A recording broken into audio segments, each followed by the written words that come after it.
All right, so today we're diving into some seriously fascinating stuff.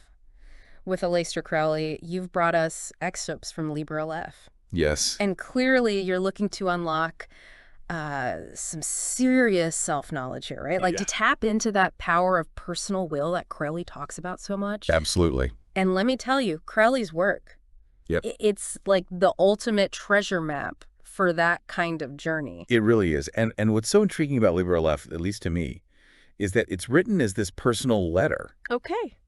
from Crowley, or should I say the great beast 666, to his son 777. Of course, got to keep it in the family, right? Right. So it gives us this almost voyeuristic peek into Crowley's philosophy. I like that. Like we're eavesdropping on this cosmic conversation Yeah. about, how to find your true will. Okay, so right off the bat, we've got secret identities, mystical lineages. Right.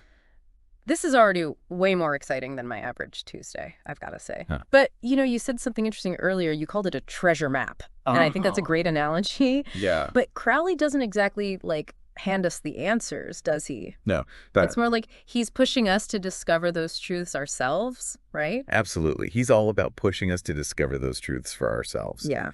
And one of his core arguments that he makes in Liber Aleph is that we're born, essentially, into a world that tries to shove us into these pre-made boxes. Okay. These cookie-cutter molds Yeah.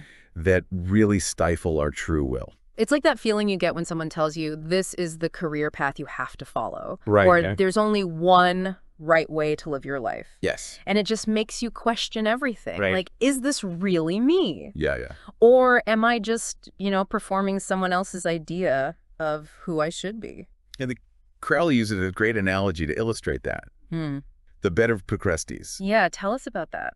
So picture, if you will, this creepy innkeeper. And he's got this iron bed. Okay. And he believes that every single guest that comes to his inn must fit this bed perfectly. Oh.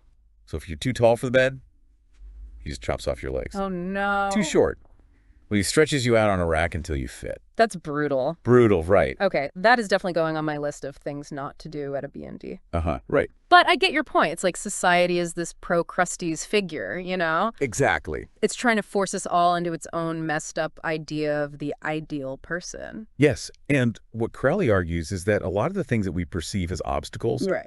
whether it's societal expectations or even our own insecurities, those aren't actually a part of our true will at all.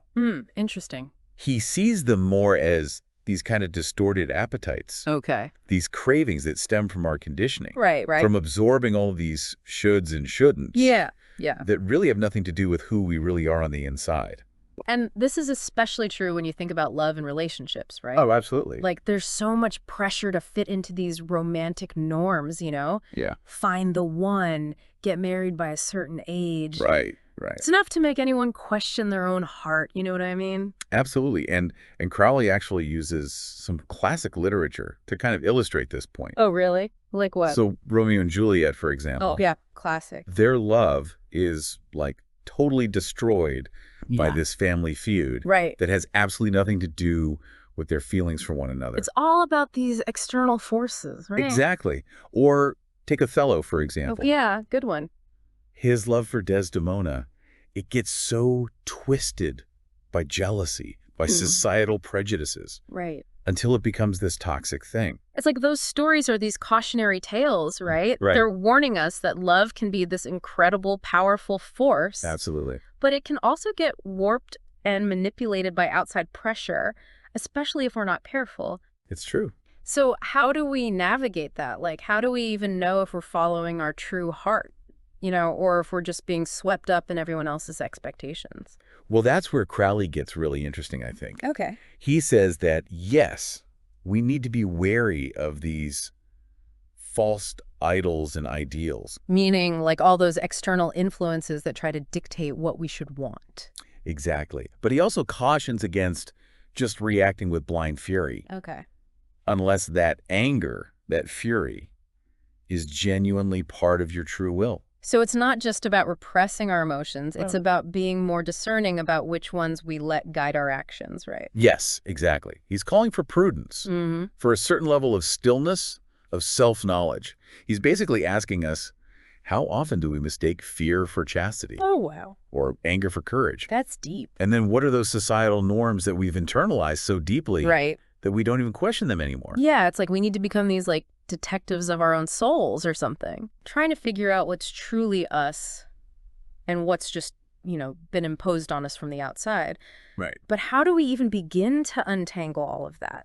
Well, this is where it gets really interesting because Crowley believed that our unconscious mind holds the key. Okay. That even our seemingly random thoughts, Yes. those, bizarre dreams you wake up from, Yes. those are actually messages from our deepest selves trying to guide us toward our true will. So that recurring dream I have where I'm like giving a presentation in my underwear, that's not just my subconscious being weird. It could be. It's trying to tell me something about like my career path or something. It could be. Crowley would say it's definitely worth exploring. Okay. He saw the unconscious mind as this incredible treasure chamber, just filled with insights. I like that. And he was especially fascinated by dreams. Yeah, he talks about those a lot. Yeah, he considered a dream of horror to be like a serious warning sign. Oh. A signal that your true will is actually under threat in some way. So nightmares aren't just bad dreams, they're like psychic alarm bells going off. Exactly.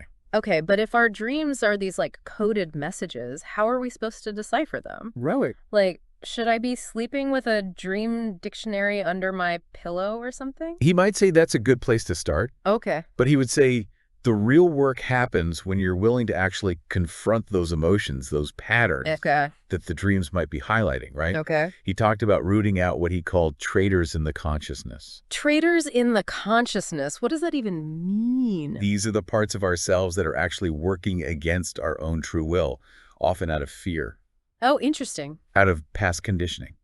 So it's like we need to do a deep clean of our mental and emotional clutter. Yes, exactly. Get rid of those limiting beliefs that are holding us back, even if they've been lurking in the shadows for years. And this brings us to what might seem like a little bit of a contradiction in Crowley's work. Because on the one hand, he's all about embracing our true will through powerful, action, you know? But he also talks about the importance of passive acceptance. Wait, so how can you be intensely driven and totally accepting at the same time? Right. That seems like, I don't know, some kind of mental gymnastics routine. I'm not sure I can do that. Well, and he's not saying you have to be both at the exact same time. Okay. Yeah. It's more about recognizing that. Okay. True action flows naturally from our authentic selves. Right. So if your instinct is telling you to move forward, to be bold, Right, to take action. then holding back would actually be a form of self-sabotage. Oh, wow. Okay. On the other hand, if your intuition is telling you to wait, to observe, To be patient. yes, then forcing action in that moment would be just as detrimental. So it's about finding that sweet spot, I guess, Yes. between listening to our inner guidance and then having the courage to act when the time is right. Exactly. And this applies to love as well. Okay, how so? Crowley warns against just being ruled by your desires, Yeah. by blind desire. Yeah. He emphasizes this need for balance, Okay. an awareness in our relationships, romantic or otherwise. He even references Wagner's opera, Parsifal. Oh, wow. Okay. I'm familiar. It's where the main character is tempted by seduction and nearly loses his way completely. It reminds me of that whole debate about love is love versus love is a choice. Oh, interesting. It seems like Crowley's saying that real love, true love, requires conscious awareness. Absolutely. It's not just about getting swept away by, every fleeting passion. Yes, and he introduces this concept of what he calls the red gold, which is really fascinating. And the red gold. The red gold. And it symbolizes this state of perfect balance Okay. in every aspect of our being. Including romantic relationships. Absolutely, including romantic relationships, platonic relationships, our relationship to ourselves, everything. So it's about integrating those seemingly opposite forces within us. Yeah. Like passion and discipline, surrender and willpower. Exactly. To create a life that's really, truly in alignment with our true will. Yes. And this is where Crowley gets a little unconventional, let's say, in his methods. Yes. He talks about exploring the use of poisons as a way to achieve this balance. Right. And I'm assuming he doesn't mean we should all start ordering arsenic online or something, right? Probably not, no. Okay, good. Good to know. It's highly unlikely he was talking about actual poison, literal poison. Okay. He was a master of symbolism. Right. So it's more likely he was referring to challenging experiences Okay. that when approached with awareness, intentionality Yeah. can become incredible sources of strength and self-discovery. So it's like that idea that what doesn't kill you makes you stronger. Exactly. But instead of just like blindly enduring hardship, Yes. we can use those experiences to actually transform ourselves, Yes. to refine our understanding of who we are and what we're capable of. Yeah, it's like you're taking those tough moments, the heartbreaks, the failures, and instead of letting them break you, you use that as fuel, Exactly. to transform, to grow. Exactly. Like alchemy, turning those metaphorical poisons into something precious. Absolutely. And speaking of alchemy, Crowley believed that this transformative process, it isn't limited to just our personal lives. Okay. He has some really fascinating ideas about education as well. Oh, interesting. Tell me about that. He felt that children should be encouraged to develop independence and critical thinking skills from a young age. Which makes sense, because if we're constantly told what to think, how are we ever going to figure out, who we are and what we actually believe? Exactly. He felt it was crucial to nurture a child's natural curiosity. Yeah. And encourage them to question everything. Okay. He even went so far as to say that every statement is, in some sense, false. Whoa, okay, that's a pretty bold statement. Is he saying there's, like, no such thing as truth? Not necessarily. Yeah. It's more like he's encouraging us to approach everything with a critical eye. Hmm. He believed that children should be presented with both sides of every argument and then allowed to draw their own conclusions. So instead of just feeding kids information, we should be giving them the tools to think for themselves, Yes. to find their own truth. It's like you said earlier, we need to become detectives of our own souls, and that journey really starts in childhood. Absolutely. And this also ties into Crowley's fascination with illusion Okay. and how our perceptions shape our reality. He loved to play with the idea that, things aren't always what they seem. Right. For example, he points out that even a simple word like long Yeah, has no fixed meaning. that's true. A long journey for an ant is very different from a long journey for a human. It's all relative, right? Exactly. Our perspectives, they color everything. It's like that saying, one man's trash is another man's treasure. Exactly. It all depends on your point of view. And Crowley believed that by recognizing the subjective nature of our perceptions, we could start to break free from the limitations of our own biases, Okay. and see the world through fresh eyes. He even argues that contradiction is unity. Contradiction is unity. What does that even mean? It means that those seemingly opposing forces Yeah. are actually part of a larger, interconnected whole. So instead of getting caught up in like trying to resolve every paradox or find the quote unquote right answer, Yes. we should embrace those complexities and just recognize that truth is often multifaceted. Precisely. He believed this kind of detached awareness, symbolized by the Eye of Horus, Okay. allowed us to see beyond the illusion of duality, Mm-hmm. and perceive the world from this higher vantage point. It's about recognizing that we're all part of something so much bigger than ourselves. Yes. Interconnected in ways that maybe we can't even fully grasp.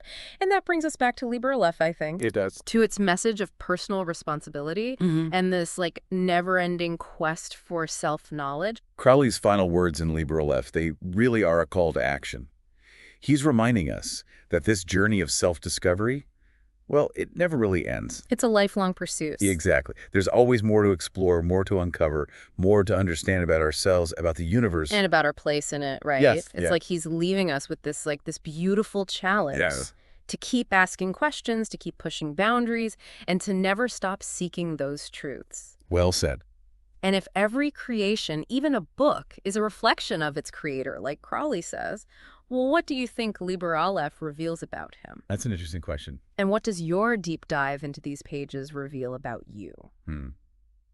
I think that's something for all of us to reflect on. It is. And for those of you listening who are ready to embark on your own explorations, I highly recommend diving into the full text of Liber Aleph. I second that. It's a journey that's, it's guaranteed to be challenging at times. For sure. But ultimately, it's incredibly enlightening. It's transformative. Absolutely. Thanks for joining us on this incredible deep dive. We'll see you next time for another adventure in uncovering hidden knowledge, unlocking the secrets of the human experience, all that good stuff.